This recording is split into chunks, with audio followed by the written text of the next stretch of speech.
Program pemagangan ini adalah program kerjasama antara pemerintah kita Indonesia dengan pemerintah Jepang melalui IM Jepang. Nah, ini kita sudah berjalan selama kurang lebih 32 tahun sejak tahun 1993. Jadi ini sebenarnya adalah bagaimana pemerintah kita supaya talenta-talenta muda kita yang tentunya berusia antara 18 sampai 26 tahun itu bisa ikut berpartisipasi dalam program pemagangan.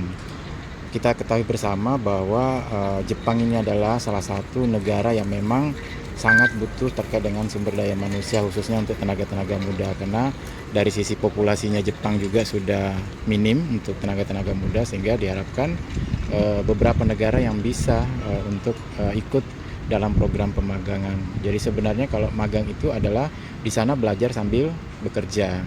Jadi berbeda dengan tenaga kerja. Jadi di sana benar-benar diberikan satu kompetensi terkait dengan skill yang sudah didapatkan di Indonesia dan ditingkatkan di sana. Jadi prosesnya memang banyak hal yang dilakukan untuk persiapan terkait dengan pemagangan ini.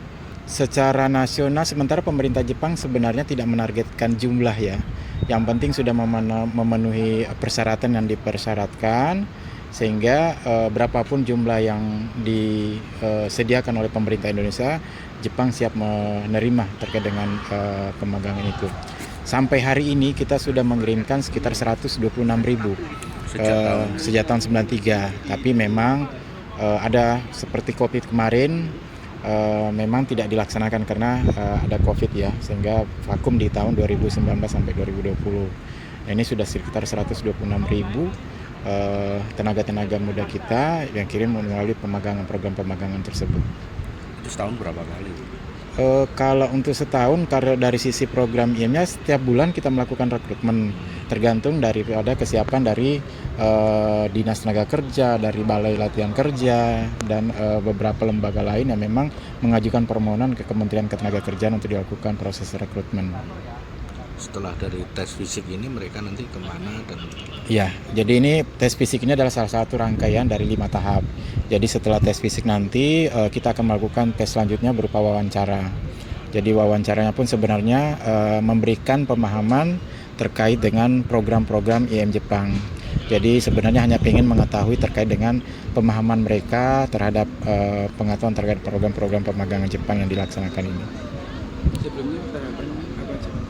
Tahapannya sebenarnya awalnya memang proses pendaftaran berkas ya. Artinya di situ persyaratan-persyaratan yang memang harus dipenuhi oleh calon peserta. Misalnya minimal tamatan SMA atau SLTA sederajat yang mempunyai keterampilan teknis. Nah, keterampilan teknis ini bisa didapatkan dari lembaga pelatihan kerja atau dari SMK.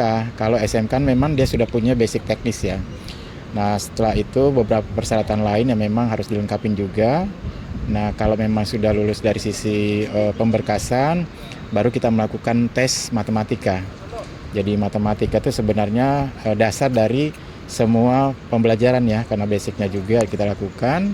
Nah, kemarin juga kita melakukan tes bahasa Jepang untuk hiragana dan katakana setelah dinyatakan lulus, karena memang polanya kita menggunakan sistem gugur ya. Jadi seperti yang saat ini hanya 23 yang masuk ya, karena memang sudah melalui tahapan tes yang tadi matematika, bahasa, dan samapta.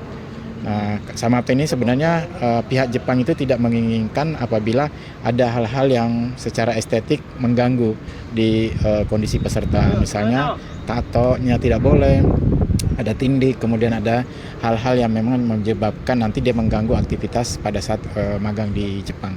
Itu yang menjadi persyaratan utama ya sebelum masuk ke fisik.